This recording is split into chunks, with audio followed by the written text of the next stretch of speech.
Just a couple of announcements to make. We have another Gilbert lecture coming on February 28th, and the person speaking is Peter O'Toole, and he'll be talking about the Ed Lundy book that he's just written and published. Also, Carolyn, if you would say a couple of words about the exhibition coming up that you know about. Oh, okay. If you want to come up here, then everybody can hear. I'll hand these out to everybody. February is the 75th anniversary of the incarceration of Japanese Americans.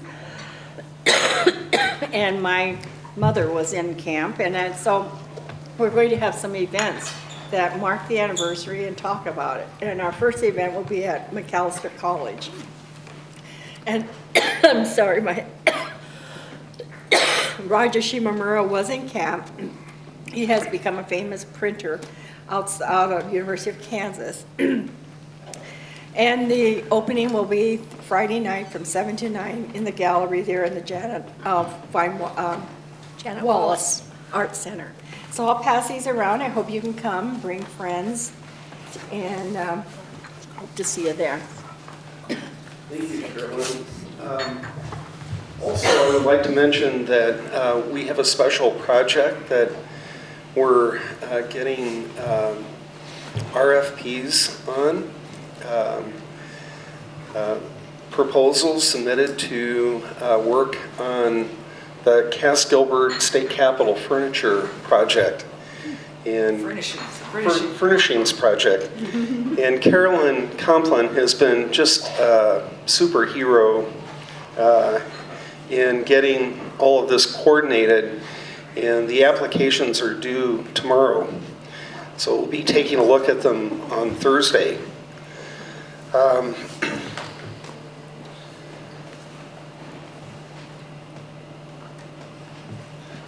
I'm most honored to introduce Marjorie Pearson for the lecture this evening. Marjorie is Senior Architectural Historian for Summit Enviro Solutions based here in St. Paul. Dr. Pearson is a St. Paul native. Marjorie has a Bachelor of Arts and a Master's from the University of Chicago, a Doctorate of Philosophy from City University of New York. Marjorie was Director of Research, New York City Landmarks Preservation Commission for over 20 years. Marjorie is the past president of the Gilbert Society, current vice president, and editor of our Gilbert Society newsletter. Marjorie is an authority on Gilbert both in St. Paul and in New York and elsewhere as well. Marjorie is the author of the Story of the Minnesota State Capitol Mall, published in the latest issue of the Minnesota Historical Society's Minnesota History magazine. And Richard works for MHS, and he's brought copies of this latest edition with him, and they will be available after the lecture. For sale. For sale. Marjorie, thank you so much for coming.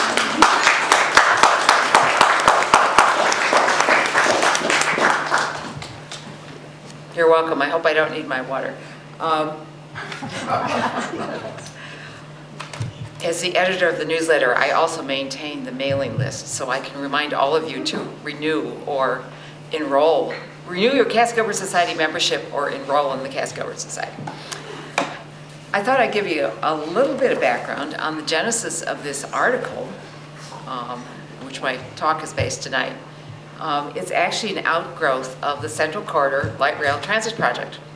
In 1995, the State Capitol Mall was identified as a potential historic district And it was determined that constructing the light rail across the front lawn of the Capitol would have an adverse impact on the mall. The significance of the Mall Historic District was reaffirmed in 2007, 2008, when the light rail project was again under consideration. And this time, the intervention on the mall wasn't going to be quite as drastic, but still there would be some impacts. And so consequently, the Metro Transit Authority commissioned this article to discuss the history of the mall as partial mitigation for the impact on the mall. So, part of my life I spend down, okay. Part of my life I spend dealing with mitigating impacts and doing environmental related stuff. That's that. I would mention in particular, there are 3 sources that are particularly useful for this article. First, Barbara Kristen's dissertation on Cass Gilbert, full title up there. Her chapter on Washington, D.C. and Gilbert's plans for St. Paul, chapters 3 and 4. Lots of useful information. Scott Koch's master's thesis on Cass Gilbert's capital approach plan, which is very useful because it details a tremendous amount of newspaper coverage and news editorials, opinions promoting Cass Gilbert's plans. And then finally, Gary Phelps, who did this study of various capital approach plans for the Cap Board, initially published in 1985, now available online through the Cap Board's website. Okay. When the Minnesota State Capitol opened in 1905, it was perched on a hill, looking over a very different setting from that seen today, with an asymmetric grid of streets lined by modest buildings interspersed with billboards and vacant lots. To overcome such conditions, Cass Gilbert spent almost the next 30 years until the end of his life advocating for a grand capital approach plan following the Beaux-Arts precedents of the Chicago World's Columbian Exposition of 1893 and the Macmillan Plan for Washington, D.C. of 1902. It became a decades-long struggle to realize what became known as the Cass Gilbert Plan, although that plan took a variety of forms over the years, which I set forth in the chronology in the article. These struggles reflected the competing financial and political interests of the state of Minnesota, the city of St. Paul, and Ramsey County, as well as St. Paul business interests. The state legislature had appropriated funds and authorized bonds to construct the Capitol itself, but it had little interest in authorizing the acquisition of nearby properties to implement the larger plan, whether for a war memorial or to expand the facilities of state government. The city of St. Paul and the larger business community embraced the vision portrayed in Gilbert's plan, but balked at the large amounts of land to be acquired at city expense. Despite ongoing deterioration in the blocks around the Capitol and even national ridicule over the unsightly setting, it was not until the end of World War II that city and state interests could finally join to implement a plan for the State Capitol Mall. Designed by the landscape architecture firm of Morell and Nichols, it realized in part Gilbert's vision of landscaped grand boulevards providing axial approaches to the Capitol. Today's State Capitol building was preceded by 2 earlier buildings. You can actually see the tower of the predecessor Capitol building. My pointer is acting up, but here, looking down the Capitol steps.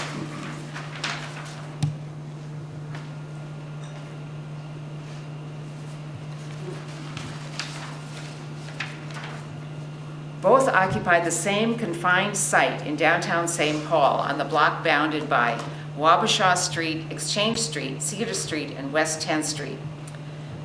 And you can see this view of various predecessor Capitol buildings from an article that was published by Neil Thompson in Minnesota History in the 1970s. That is the site where what's now the Church of Scientology is today, previously the Science Museum. The first Capitol was constructed in 1853 as a territorial capital. It became the state capital in 1858 and was expanded in 1874 and 1878. Following a fire in 1881 that destroyed the first building, the second Capitol building was constructed in 1882-83 on the same site. It remained in place until 1938. From the day the second Capitol opened, it was judged inadequate. As planning for a new third Capitol began in 1891, the Board of State Capitol Commissioners sought a more expansive site to the north, up the hill from downtown, which would allow for a larger building. Given the constraints of budget and the challenges of land acquisition, there was no intention of creating approaches or a landscape setting for the building. After several months of negotiation with the property owners, an irregularly shaped plot known as the Wabasha Street was acquired in October 1893. The location fronted Wabasha Street and was linked to University Avenue, which was the main east-west route between Minneapolis and St. Paul. Here you see Wabasha. Both Wabasha Street and University Avenue were served by new electrified streetcar lines. The site was on elevated ground, only 3 mapped blocks short of the existing Capitol building, with very few existing buildings in between. In 1894, the commissioners announced a competition for the Capitol building, accompanied by a site plan prepared by the civil engineers and land surveyors Thomas Milton Foible and J. Henry Fitz. The site plan, which you see here, showed the location of the building and the arrangement of grounds with the necessary grades, depicted the building facing south and approached by Central Drive leading from Washington Street, which is the diagonal on the left. The competition judges were unable to determine a winning design, so a new competition with invited architects was launched in 1895. This time, Cass Gilbert was declared the winner, and if you want to follow the machinations of the Capitol design, read Neil Thompson's book. Gilbert's initial design included a rather modest setting for the new Capitol in accordance with the competition requirements, but he amended his contract so he would have control of the plantings and landscaping around the building, overseeing the embellishment of the grounds constituting the site of said state capitol. The formal groundbreaking ceremony took place on May 6, 1896, and you could see Channing Seabury wielding the shovel. For the next few years, the site was largely the purview of the contractors and the construction crews as the building took shape. Any efforts at large-scale planning and landscaping were very much in the background. That had changed by December 1900 when Gilbert asked Thomas R. Johnson, a skilled draftsman and delineator in his office, to prepare a watercolor rendering of the Capitol with a dramatic treatment of the terraces and approaches. This rendering is now in the possession of the New York Historical Society. This is a photograph of a sketch by Gilbert made on the Lakeshore Limited, which was apparently the basis of the rendering presented to Channing Seabury, the vice president of the Board of State Capitol Commissioners, at a meeting in 1901. Channing Seabury also ended up with the sketch, and it was donated to the Historical Society by his widow in the 1930s. What led Gilbert to think about the Minnesota State Capitol in a larger setting? The domed Minnesota State Capitol building followed the precedents that had been set by the U.S. Capitol building, which had been constructed over a period of some 60 years, with the cast iron dome completed in 1863 during the Civil War. Despite the ambitions of the L'Enfant Plan for Washington, D.C., the immediate setting of the U.S. Capitol was less than impressive throughout the 19th century.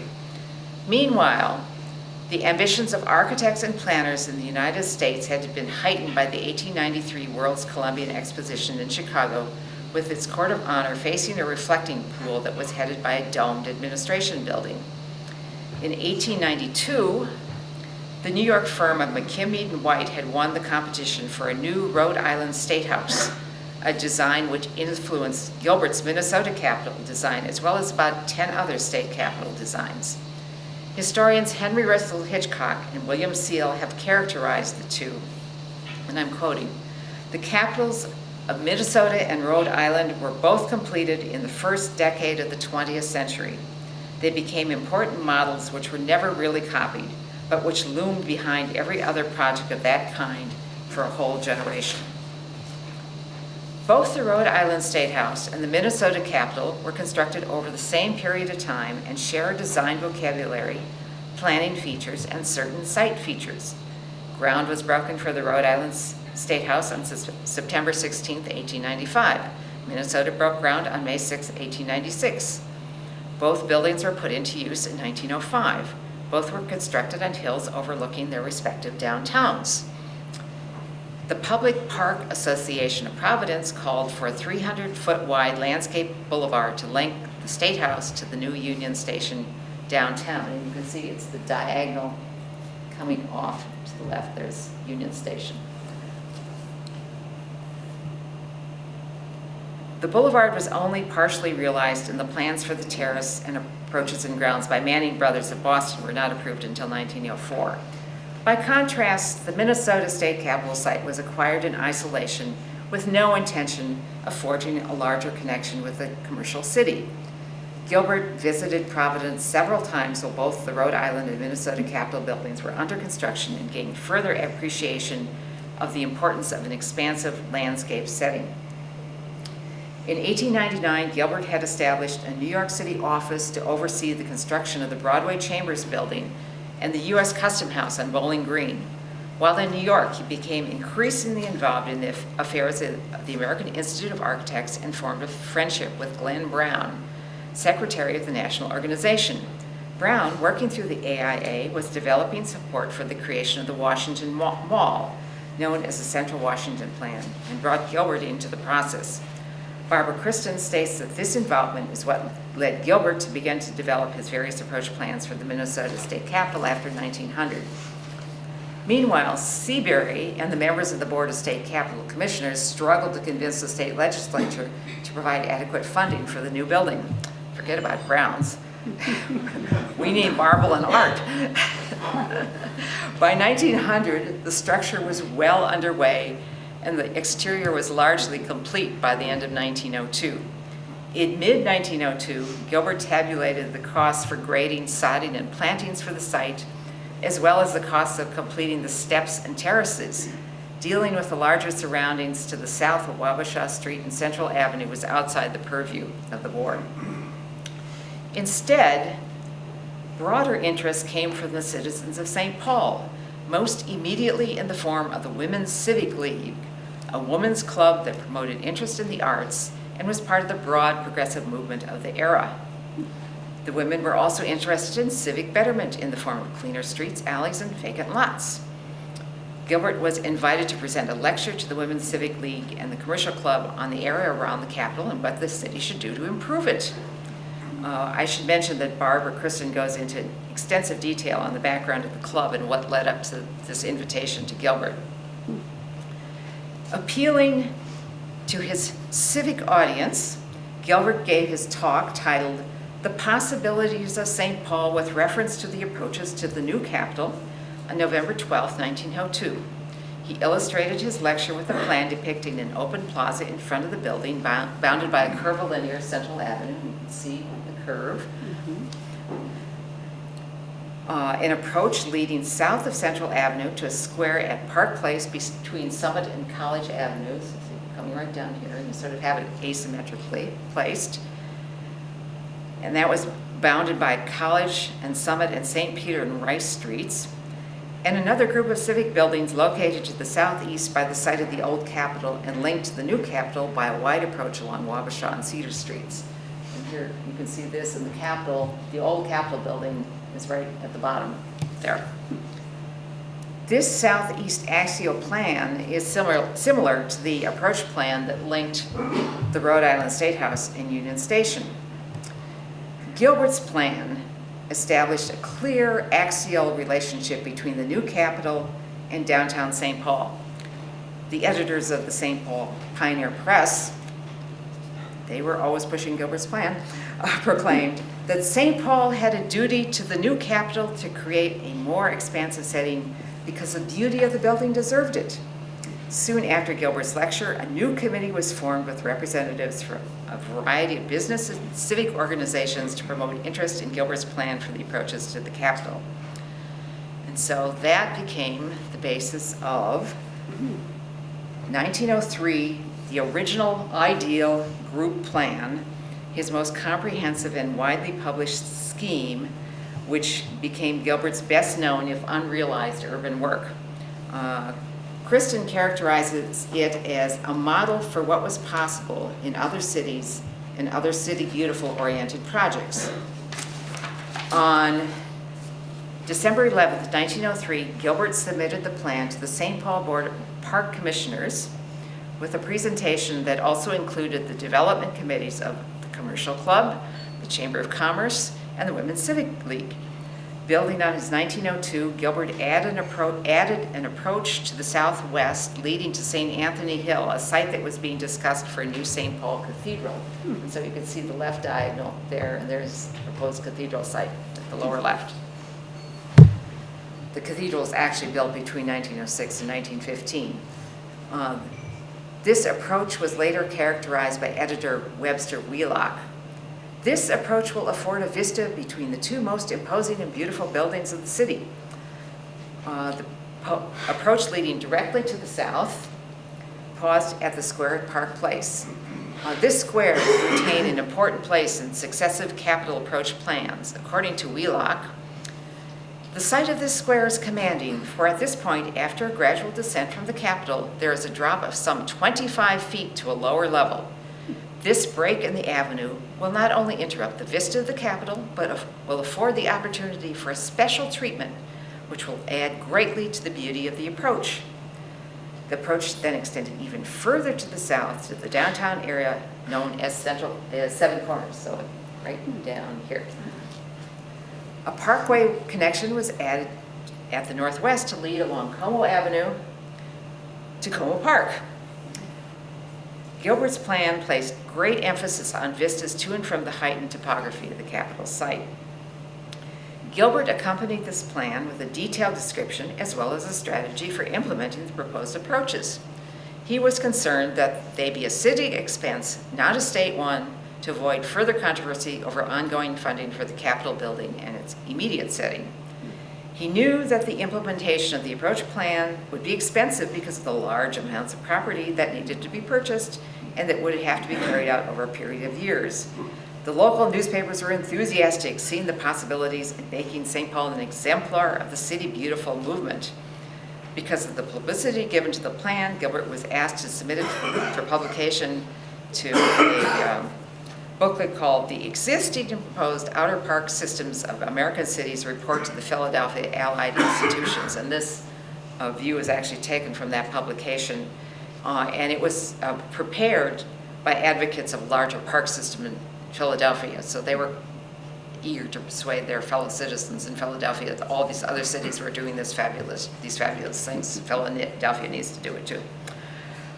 Despite the broad appeal and support for the vision portrayed in Gilbert's plan, neither the citizens of St. Paul nor the state legislature were willing to pay for its implementation. As the Capitol neared completion in 1905, it was set on a grassy slope, traversed by steps and terraces and bounded by Park Avenue, University Avenue, Cedar Street, and the diagonal routes of Wabasha Street with the streetcar tracks and Central Avenue at the base of the lawn. Nearby blocks contained a variety of low-scale residential and commercial buildings, as well as billboards and vacant lots. And of course, his postcard view tends to ignore most of that. In 1905, Archbishop John Ireland officially announced that the new cathedral would be constructed on St. Anthony Hill at the intersection of Summit and Selby Avenues to the southwest of the Capitol, thus reinforcing the proposed southwest Capitol approach. Webster Wheelock, son of Joseph Albert Wheelock, assumed the editorship of the Pioneer Press after his father's death in 1906. In that role, like his father, he remained a strong advocate for Gilbert's plan and was influential in the creation of a Capital Approaches Commission by the St. Paul Common Council. I mean, this is why I did this chronology, just to keep track of all these different organizations and names. Both he and Gilbert served on the commission that would function as a vehicle to promote these plans. The work of the commission and Gilbert's plans were presented to the public in a publication called Report of the Capital Approaches Commission to the Common Council of the City of St. Paul. The report, co-authored by Wheelock, summarized its recommendations, emphasizing that the City of St. Paul should bear the burden of land acquisition, but the state also had a responsibility. We assume that the state, which is proud of the capital and which finds its beauties hidden amid squalid surroundings, will be willing to do what it can to give the building such a setting as its exquisite lines and proportions demand. The report went on to say that the state, with the finest Capitol building in the United States and one of the most beautiful buildings in the country, cannot afford to let it remain amid such surroundings as those which now cheapen it and detract from its splendor. The Gilbert Wheelock report included a map of the proposed Capitol approaches, which you see here, and a reproduction of the original group plan, which we just looked at a couple of slides ago.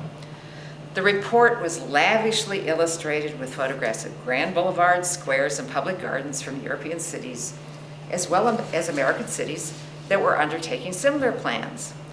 These were contrasted, and this really amused me. These were contrasted with a series of photographs that illustrated the modest and often deteriorated buildings on the snow-covered blocks of St. Paul that were proposed for the approaches. I mean, they made those buildings and the streets look as dismal as possible. The report advocated for the plan based on fiscal prudence and the potential to improve tourism among those who would be visiting the city. It contained a proposal to acquire the necessary property through bonds and argued that increased property tax assessments would be more than offset by enhanced property values. Such arguments sound familiar over 100 years later? In 1907, the Capital Approaches Commission, a public-private group, was formed to continue to press for the implementation of the plans, and Gilbert prepared more detailed drawings for the city of St. Paul, which he signed and dated in 1907. This is actually from a 1922 publication, but it is a 1907 drawing. Although neither the city nor the state was prepared to move forward with the plans completely, in 1907, the legislature authorized yet another entity, the State Capitol Grounds Commission, to oversee the area around the Capitol. In 1911, the planners and landscape architects John Nolan and Arthur E. Comey were hired by the City Plan Committee of the St. Paul City Club, a private civic organization, and the St. Paul City Plan Commission, part of the city government, to prepare a plan for the city of St. Paul, which were presented to the St. Paul City Plan Commission. Much of Nolan's and Comey's attention was focused on what they called the Central District, encompassing downtown St. Paul and the area leading to the Capitol, which is labeled the administrative section, which you can see here. Their work acknowledged Gilbert's plan and followed its precedent with the incorporation of 3 approaches to the southeast, southwest, and south that would lead to Monument Park at the site of Park Place and provide sites for new state buildings. So here Monument Park is actually shown as a circle, and then we've got buildings lining it on either side. I think one thing that I find interesting is looking at all of these early plans that do show how these boulevards were superimposed on that irregular underlying street grid of the city without really paying much attention to what was there. While this plan was well received, it was never formally adopted by the city. Writing with a certain amount of frustration in 1912, historian Henry A. Castle noted that the plan of the city beautiful with the Capitol approach feature is marking time. The state took the next step in expanding its footprint beyond the immediate Capitol grounds when it constructed the Minnesota Historical Society building, designed by Clarence Johnston on Cedar Street, southeast of the Capitol building along Gilbert's proposed southeast approach. In 1916-18, the Historical Society had outgrown its space in the Capitol building, so it wanted its own building. Perhaps because of the revived proposals to create a war memorial, the Cass-Gilbert plan, as developed in 1903 and further refined in 1906 and 1907 for the Capitol Approaches Commission and the City of St. Paul, again came to the forefront in 1921. Gilbert's son and architectural partner, Cass Gilbert Jr., wrote an article subtitled "A Boulevard Development for St. Paul by Cass Gilbert Architect," published in The Park International, along with the illustrations that his father had prepared in 1907. The younger Gilbert argued for the importance of developing a city plan to guide what he called future rational growth along reasonable economic lines. He commented, Had St. Paul started out on the capital approach plan as laid out, the city would have had less expense at the start, as there were then fewer big buildings on the property to be taken over. He was anxious to make the argument that it was the time to acquire the land that would be needed to realize the approach's plan and to provide sites for future state office buildings. If city and state waited, land costs would be much more expensive in the future. It was a good argument, but could not overcome the conflict between the local and state governments on who should acquire the property. Cass Jr. also noted, Mr. Gilbert is still very much alive, and the capital approach plan may be interpreted by the author himself. Cass Gilbert Jr. emphasized the south approach leading to the location of a proposed war memorial at Park Place, and you can see that in the two illustrations on the right. A state war memorial commission was appointed in 1921 by Governor J.A.O. Pruce. In 1923, it recommended Park Place on the proposed Capitol Boulevard approach as the location. St. Paul architects Alan H. Stem and Roy Hadlin prepared a rendering that illustrated a memorial obelisk. Despite the interest, nothing came of the proposal as the state, county, and city questioned who should pay for this even more modest effort. The city of St. Paul still had ambitions for an overall plan, 10 years after the failed Nolan and Comey effort, following the example that had been set by the Plan of Chicago, published in 1909, and the Plan of Minneapolis, published in 1917. George H. Harold, a graduate of the University of Minnesota School of Engineering, was appointed director of the St. Paul City Planning Board in 1920. He immediately began to collaborate with Chicagoans Edward H. Bennett, who worked on the Chicago and Minneapolis plans, and William E. Parsons to produce the Plan of St. Paul, submitted to the citizens by the City Planning Board in 1922. The St. Paul plan largely adopted Gilbert's approaches to the Capitol and reproduced many of the 1907 drawings and photographs. And these two views are particularly interesting because you can see, again, Gilbert's 1907 Capitol Boulevard, Capitol approach going from seven corners up to the Capitol, and then the aerial view that in effect portrays the same land. So the Capitol approach would run roughly from here, and here's seven corners down here. And you can see how built up all that is in between. A factor in the ongoing discussion about whether the city or the state should pay for the capital approaches were the limits imposed on the city of St. Paul by its governmental structure and budget constraints. The Common Council, which essentially used as a pay-as-you-go budgeting process, was replaced by a commission form of local government in 1914. This change allowed for more long-range planning and funding, but the city continued to impose frugal spending limits through much of the 1920s. After much lobbying by the United Improvement Council, a group formed in 1927 to promote a civic building program, St. Paul and Ramsey County voters approved bonding bills of $7.5 million in 1928 for capital improvements.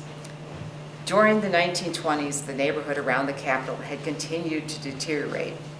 Hoping to capitalize on the new bonding program, the St. Paul Daily News ran a series of what they called picture editorials beginning in February 1929 to illustrate the billboards, shacks, burned out houses, and other nuisances around the Capitol. It called for immediate action. What an imposing building the Capitol is, and how well proportioned. It is an artistic and architectural triumph of which any state could well be proud. The trouble with it is that everybody can take to the air to get a good view of it. And without an airplane, the Capitol is hard to see because of the screen of ugliness which completely surrounds it. It would be more than worth the cost to provide approaches to which the Capitol could be seen from the ground. Until this is done, Minnesota's architectural jewel will indeed be lost amidst the swinish surroundings. Despite such pleas, again, nothing was done as the city dealt with more pressing infrastructure and building concerns like police stations, fire stations, public schools, and a new city-county building. By the end of the decade, the state realized that it needed additional office space and began investigating sites for a new building north of the Capitol. This was space that Gilbert had wanted left open. Because of the proposed location, Gilbert's firm, by then called Cass Gilbert, Inc., was hired in 1930 by a consortium of the St. Paul Association, the St. Paul City Council, the Ramsey County Commissioners, and the St. Paul Planning Board to review the plans and make recommendations about the placement of the new building in relation to the firm's earlier approach plans. Cass Gilbert and Cass Gilbert Jr. arrived in St. Paul in September 1930 to tour the site and the Capitol. And you remember, Gilbert was based in New York at that time. They met with Governor Theodore Christensen and representatives of the local civic and government groups. The firm's report, issued in February 1931, cited the 1906 report and Gilbert's 1907 drawings and was illustrated with perspective sketches like the one you see here, looking south from the steps of the Capitol towards, again, Park Square with its monument, imposing monument, and also a bird's eye view of a plan for the approaches to the Capitol. The report stated, "These drawings are a restudy of the original plan and are made necessary as a result of changed traffic conditions, the growth of the city, etc. The plan emphasized a strong axial approach leading south from the Capitol," and again, north is to our left here. So Capitol on the left, going south, the monument at Park Place, past Seven Corners, then to a new bridge plaza, and then on to the site, across the river, where it would terminate in a monument to what they called the Pioneers. My editor insisted that it be called European. I insert the phrase European American Pioneers because that's clearly who they were talking about. The site of the Historical Society building is shown on the east side of Cedar Street, which is up there. A location for the state office building is shown on the west side of Park Avenue, later Park Street over there. Sites were reserved for landscaped open parkland, both north of University Avenue, which would be up there, and to the south of Central Avenue, which again is the curvilinear street. The approaches were lined with vertically placed, classically inspired office buildings no higher than 4 stories so as to not overshadow the Capitol. The plan is evocative of that for the mall in Washington, D.C., with which Gilbert had a long time involvement. Later that year, Gilbert proposed a similar approach plan for the West Virginia State Capitol, then under construction by his firm. And so here again, you see the Capitol site arranged around the courtyard, 3 wings arranged around the courtyard, and then that long axial approach going, in this case it's north rather than south because of the site. David and Ann Wilkins, authors of a recent book on the West Virginia Capitol, state that Gilbert had no expectation of these plans being realized, but wanted to provide inspiration for the future. Again, the overall 1931 plan remained unrealized. However, the state located the new state office building to the west of the Capitol building facing Park Avenue, the site proposed by Gilbert. And it was built in 1932 to designs by Clarence H. Johnston, Inc., Clarence Johnston's successor firm. Several planted park avenues were added south and west of the Capitol, one of which became the site of the 1937 Winter Carnival Ice Palace. The residential blocks to the south, east, and west became increasingly deteriorated as the Great Depression dragged on. Residents and visitors to the city regularly wondered how the surroundings of the Capitol could be improved. A notorious 1936 article that unfavorably compared St. Paul with Minneapolis in Fortune magazine was accompanied by Ludwig Bemelman's watercolor illustration that depicted the Capitol rising above the local slums, called the worst in the land. And as you can see from the caption reads, "Cass Gilbert designed the Capitol, the slums got there unaided." The onset of World War II dampened further discussion of Capitol approaches and the surroundings of the Capitol. And you can see in this 1941 aerial, the Capitol, sits there. It's got those little pieces of lawn in front of it. We've got this state office building on the left and the Historical Society building on the right. We still have Wabasha Street extending in that diagonal fashion to the northwest, University Avenue behind the Capitol, and then of course this sea of buildings going on in this asymmetric direction in front of the Capitol. However, a confluence of forces, local, state, and national, helped propel the discussion forward. In 1941, newly elected St. Paul Mayor John J. McDonough appointed a United Civic Council to study major urban issues and plan for St. Paul's future in the years after the war.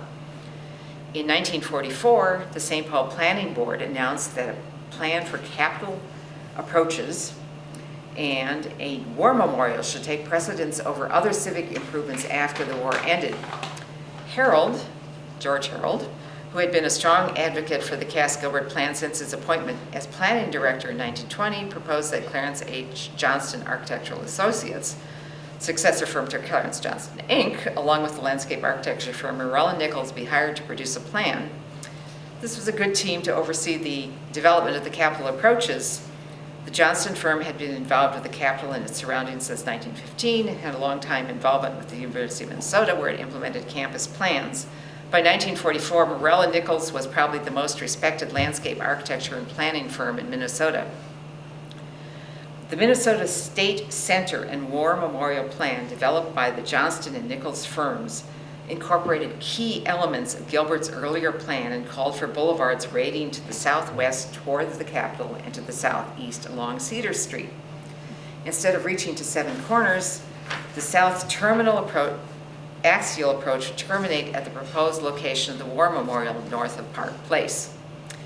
Harold felt that such a plan would be easier for the legislature to approve because it would require less property acquisition. It also anticipated a new National Defense Highway, today's Interstate 94, then in the planning stages, extended through downtown St. Paul.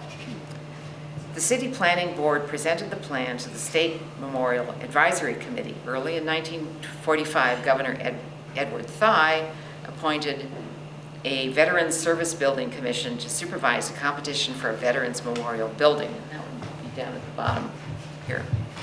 The legislature then appropriated funds for the new building and for the enlargement and improvement of the Capitol grounds while the city of St. Paul was authorized to sell bonds to acquire land around the Capitol grounds to rearrange the street system. Harold's comment, Capitol ground expenditures have no political appeal and war memorials have little appeal excepting the day after a war. The present development around the Capitol is due to proper timing. With funding in place, Arthur Nichols and George Nason of Morell & Nichols refined their 1944 plan and proposed a location for the Veterans Service Building. After H. Brooks Cavan won the competition for the new building in 1946, the Minnesota State Center Plan, as it was called, was further improved. It identified locations for two new state buildings facing the Cedar Street Mall and the proposed Summit or Cathedral Mall, and you can see them on either side of those axial boulevards. The diagonal of Wabasha Street over the lawn was eliminated, and the street was incorporated into a reconfigured and curvilinear central avenue. So we've got that. The axial pedestrian mall, in contrast to earlier vehicular malls leading from the Capitol steps, terminated at a court of honor and a curvilinear 13th Street, which was renamed Columbus Street in 1953, to the north of the Veterans Service Building site, which faced onto 12th Street. Nichols described it. In our plan, we placed major emphasis upon two diagonals radiating from the Capitol. Both of these diagonals would be divided roadways with the central park slip, thus each accommodating one-way traffic on either side. They formulate the two sides of a fan-shaped area with the Capitol as the apex and the proposed circular street fronting the service building as the lower rim of the enclosure. Following approval of the plan, both the State Commission and the City of St. Paul began to acquire property. The overall plan of proposed development, prepared by Morell & Nichols and superimposed all over the city street grid, called for extensive street rearrangement accompanied by building demolition. We've lost a slide in there. No. So this is sort of what we were looking at before demolition began. Clearance began in 1950 for the malls along the Cedar Approach and the Cathedral Approach, followed by the construction of new streets, sidewalks, and lawn panels. Nichols recounts that some 75 structures were demolished to accommodate the new state capitol mall, including 2 churches, you see one of them in these views, several apartment buildings, and many substandard private homes. Beginning in 1950, Central Avenue was reconfigured in its curvilinear form and incorporated the section of Park Street west of the Capitol. The pedestrian mall leading from the front of the Capitol to the Court of Honor was built at the same time. Construction on the Veterans Service Building, located 1,200 feet south of the Capitol and just north of the site of Park Place, finally began in 1953, with the auditorium and service wing on the west and the L-shaped office wing on the east. The 3-story office block connecting the 2 wings was not completed until 1973. With the work largely completed in 1955, the State Capitol Mall assumed the overall form that still provides the setting for the Minnesota State Capitol. And over the next decade, new state buildings were constructed largely in accordance with the plan. So you can see these 2 different views of the mall largely complete in the mid-1950s. The legislature established a legislative building commission in 1957 to study the state's physical plant. The transportation building, which you can see on the far left, just southwest of the state office building, and the Centennial building are located on the sites identified in the Nichols plan, and the Centennial building is approximately there. The commission also authorized the construction of a new armory in 1961 to the east of Cedar Street at Columbus Avenue, thus preserving the openness of the vistas to and from the Capitol. Cathedral Boulevard was renamed John Ireland Boulevard in 1961. In a controversial move, however, the commissioners recommended the acquisition of the site of the John Merriam residence north of University Avenue at Cedar Street to construct a new state administration building on land that Gilbert had called to be left open. The new building was completed in 1966. Simultaneously, Interstate 94 was being constructed in a depressed cut south of the Capitol grounds, obliterating Park Place and largely severing the physical connection between the Capitol and downtown when the highway opened in 1967. And you can see the highway cut sort of in the middle distance in the photo on the right. The Capitol Area Architectural and Planning Commission, renamed the Capitol Area Architectural and Planning Board in 1975, or the CAP Board as we call it, was established in 1967 to preserve and enhance the beauty, dignity, and architectural integrity of the Capitol, the buildings immediately adjacent to it, the Capitol grounds, and the Capitol area. Since its establishment, the CAP Board has overseen and commissioned several changes to the Nichols plan, both to enhance the human scale of the mall and to provide an orderly process for the location and design of new state buildings. These include a 1970 comprehensive plan for the Capitol area by Interpro Inc., the architectural collaboration formed by Harstick, Lundgren and Associates, and Grover Diamond Jr., and a 1975 landscape plan by landscape architect Dan Kiley. Several streets were closed and converted to landscape pedestrian walkways as a result. In 1984, the legislature authorized a new judicial center building on the site of Mechanic Arts High School to be constructed adjacent to and incorporating the Historical Society building. That's sort of up on the right there. Designed by Leonard Parker Associates, the new judicial center opened in phases between 1989 and 1994. Between 1987 and 1992, the bridges over Interstate 94 along John Ireland Boulevard, St. Peter Street, Wabasha Street, and Cedar Street were replaced.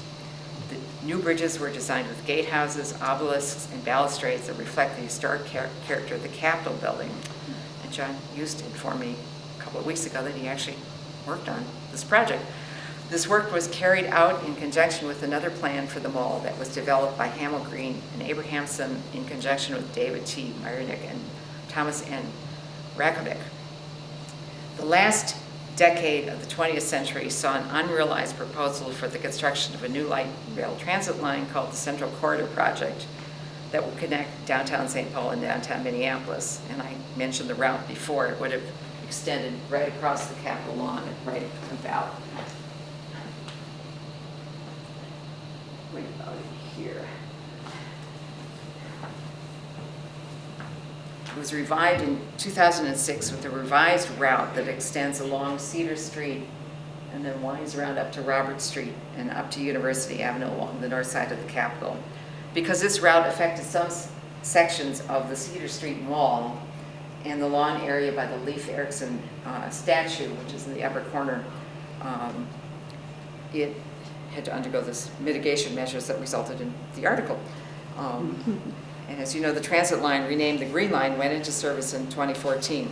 So, in conclusion, Gilbert envisioned 3 grand boulevards lined by classical buildings and punctuated by a monument at Park Place extending to downtown St. Paul. As built, the Minnesota State Capitol Mall incorporated the 3 boulevards without the classical buildings, although the South Boulevard ended far short of the original plan. The massive amounts of demolition removed the screen of ugliness and created broad areas of lawn, thus allowing the Minnesota State Capitol building to be seen from near and far. These lawn areas have been all too vulnerable for encroachments from traffic, parking, and ever more monuments. Another comprehensive plan was adopted in 1998 and amended in 2009. It has continued to govern ongoing development in the area as well as the State Capitol Preservation and Restoration Project, which is being completed this year. All of these plans have sought to reinforce Cass-Gilbert's vision of a proper setting for the Minnesota State Capitol as interpreted by Arthur Nichols and George Nason. The challenge remains to preserve the open setting and focus the attention of visitors on the axial views to and from the Capitol. Thank you very much, and I'm happy to take questions.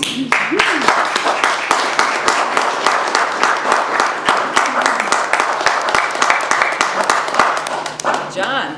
So I remember at the ugly housing, how intense that discussion was.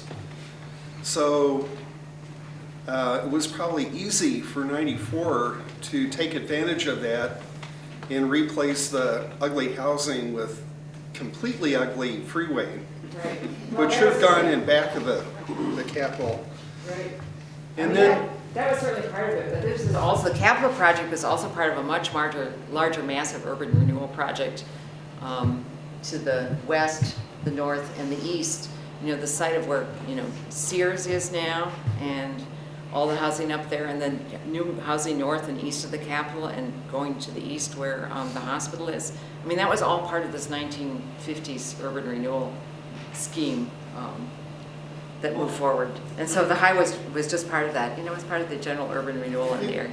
One of the really missed opportunities is really not developing 7 corners that really related to the Cass-Gilbert plan. Yeah. And I remember in the 70s when that came up about connecting that visual corridor up to the Capitol, and I feel badly that never happened.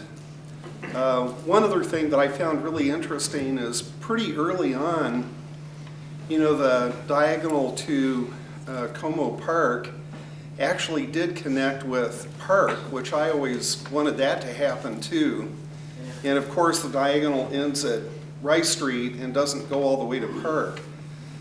But I really think this has been a wonderful lecture, Marjorie.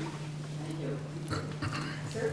Yeah, in following up on John's observations about that corridor that goes basically across the river, if you are up at the corner of Annapolis Street and Smith at the border of West St. Paul, and if you look down Smith, that is collinear with that southern boulevard, Do you know of any primary data or primary documents to relate to that particular alignment? Well, I think that was all part of that 1931 study that Gilbert's office did, and the city has, some of that material, and some of it, of course, is also in the Cass-Gilbert archives that are in the New York Historical Society. But I mean, clearly, they were looking at Gilbert from the very beginning. Well, not from the very, but from 1900. Was looking at the larger city and trying to figure out how to relate the capital to the larger urban ambiance. And then in 31, they're looking at how the city had expanded over that time. And so, well, we can't just stop at Seven Corners. We have to keep on going. Richard? Just to pick up on John's remarks, the History Theater now has a production on, or will soon be on, regarding the selection of that corridor of I-94 and the Rondo, right? right, well, and the reasoning that went behind it and that sort of thing. So Yes, George Harold, who I've mentioned several times in this talk, was adamantly opposed to running the interstate through downtown, and he thought it should be extended further to the north, roughly paralleling the railroad lines. Sir? In the 1907 drawing you're showing from the Capitol to Seven Corners, Yeah. the buildings that were in the sketch around Seven Corners, to me, was very reminiscent of the University of Minnesota Mall. Yeah, well, I mean, that was he was also working on that at about the same time. And I should mention, Barbara Kristen's dissertation there's a copy available in the New York Historical Society library if anyone is interested in reading it, but she has quite an extensive discussion on not only the Capitol, his plans for the Capitol, but also his plans for the University of Minnesota and the various political controversies that he got embroiled in over doing that. John again? Yeah, I have one other question. In the 1980s, there was that proposal on the mall to create a much larger area right in front of the Capitol, and it never got implemented, but did you take a look at that? It was to provide a place for people to gather for issues of the day. I remember Val Michelson and John Rama working on that. Yeah, I think that was part of the, I didn't examine the latest versions in any great detail. I do get some kind of word limit on these articles. But, yeah, I think the mall as it exists today has its challenges because it's sort of like both too big and too sprawling, and there's, it's how to connect the pieces together. At the same time, certain parts have provided an absolutely wonderful gathering space. This one saw last Saturday. And we'll see in the future. Yeah, I would mention one other thing too. When Ted and I went to the state capitol in Kentucky, I was just blown away with landscaping around it that was done by Olmsted. And I come back and look at our state capitol, and we have very few trees around the building, and maybe it'll be re-landscaped now in a more powerful way. But I'll tell you, I was just kind of blown away with the landscaping around the Kentucky Capitol, with its richness and texture and mature trees, and it was very fun to walk around that building. Ted? As long as John's brought up that point, the current landscaping plan that will be implemented, and trees grow, so in 50 years it'll change again. But one of the driving intents is to create a landscaping plan that does not interfere with the views of the Capitol.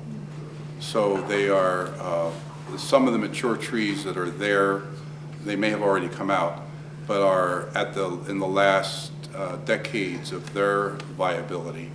And so the goal is to try and they've gone back to some earlier sketches that Gilbert did with the original submissions and in the decades thereafter, to create a way to frame the building, but not to overpower it. So there are, what John's talking about in Kentucky is really a very glorious appearance, but it's a building inside a forest, if you will. I'm exaggerating a bit, but it's a different view. It's on top of a hill too, isn't it? It's on the top of a hill and it overlooks a river is immediately adjacent. It has certain, elegant aspects to it. I think one advantage of the Minnesota site is because of the topography. I mean, the site does slope upward. There certainly is a potential to plant trees along the boulevards that wouldn't necessarily obscure the views of the Capitol, would just help frame it. I want to make one last comment too, if you don't mind. I have a hard time looking at our city today without thinking, what would Cass Gilbert do? And I look at Como and I think, what a tired street, linking Como Park with the Capitol, and how wonderful it would be if we kind of gave renewed life to that corridor. And then I also am looking at University and looking at the new soccer stadium and thinking, what would Cass Gilbert do with Snelling and University as it connects to the city environment? Well, Jean? This doesn't refer to the corridor, but do you know anything about the Cass Gilbert Park that seems to be north and east of the Capitol? Yeah, it's sort of like right up. And do you know when it would have been established and Sometime in the 1980s. I think you're seeing the point of it there is. If you look in the upper right corner, there's a green block. Right. That's actually quite a hill. So Yeah. there's a diagonal white line that seems to come off of the street. There's a cedar. Anyway, it comes off at the and then you see a round bullet at the end. That's the Cass Gilbert Park. And I've never quite understood what the limits of the park, and maybe that whole hill is the park. But that's the title given it, and that's probably a subject for another Yes. honor or discussion of why that honor. It seems odd. I think on that park, I think there's an overlook. There's a Yes. observation deck there. The round part is the observation And I deck, think yes. that was constructed with money to combat the 1975 recession. Ah. It's a public Just works project. Just as an aside, that entire site, that diagonal That's what- walk is closed right now because that area is completely filled with contractors' trailers. But they will be coming off shortly, and July 11 through August 11, 12, and 13 are the grand reopening of the Capitol building, so. Tom Black had his hand up. We'll take Tom as the last question comment. It's time for refreshments. I do believe that Gilbert Park was built in the 1970s, or at least it was first planned then, and the original concept for it was that the landscape design came from the notion that we had to try to reinstitute prairie in various places, and it was originally planted with prairie that was supposed to be burned off every several years. And along the way, there's been many discussions about how, the Capitol area is probably not the best chosen place to reinstitute prairie. Although I think absolutely would have been appalled, and perhaps for another reason, because the lower third of that property once belonged to Cass Gilbert's father and mother, because Gilbert grew up on that intersection of Rice and University and Park, or University and Robert. And in fact, their family home was condemned by the city in 1881 for the extension of Rice Street. So, but he literally, their barn sat on the lower right property, so it's absolutely appropriate, I believe, accident of fate that the barnyard that Cass Gilbert grew up around became Cass Gilbert Park. And there is no marker. I think there ought to be a little marker somewhere there identifying this as his childhood home from 1868 to 1881. The other thing I want to say, I have to compliment you on the depth of your research and putting it all together. It's wonderful. You had to dig in a number of different piles to get this stuff. Yes, this is true. And put it in sequence. There has been a lot of material accumulated on this subject, and a lot of it is primary source material and sort of scattered around. So, it's pulling the pieces together that was part of the challenge in preparing this and making, as I said, making sense of all the commissions, the committees, the committee of this and the committee of that. What the site plan really is a collection of partially built plans. Yeah. I don't think there's any one thing other than the Capitol building itself that was actually fully built. And one thing that I was vaguely aware of over the years is that great effort was put into trying to figure out if you could depress University Avenue. So there's another parallel set of facts. Oh, wait a minute, we don't want to talk about that. But alternative facts, where things where people attempted to do things and it didn't work. And one of them was the idea of extending the landscaping north of University by suppressing the street. And it was just found to be brutally costly, but Val Michelson spent a lot of time and did some beautiful drawings of that. And then the other thing was that in the 1960s, the St. Paul Housing and Redevelopment Authority expended vast amounts of time and effort contemplating decking over the entire freeway system in front of the Capitol. And there are quite interesting drawings of pathetic buildings that would have been on this plywood deck, this concrete deck over the freeway. It's not actually, this is a history center now, and the Capitol is Ireland Boulevard, so the Capitol will be down there. Well, thank you all. Could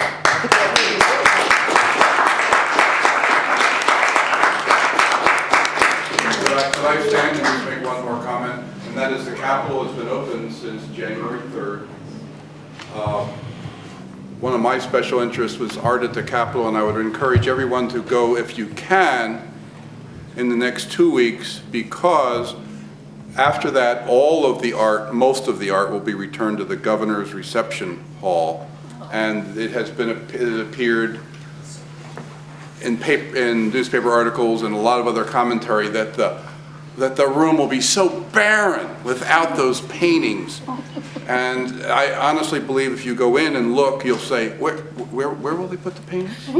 Is there space left? It's obviously there are some large holes, but there's that. Plus, I would encourage everyone to see the work that Jean Valou and Jim did, and John helped, and I helped a little bit, putting up we have an art exhibit in the Cass Gilbert room that I had put up, where I had helped put together and had thought it would be up for a year or so.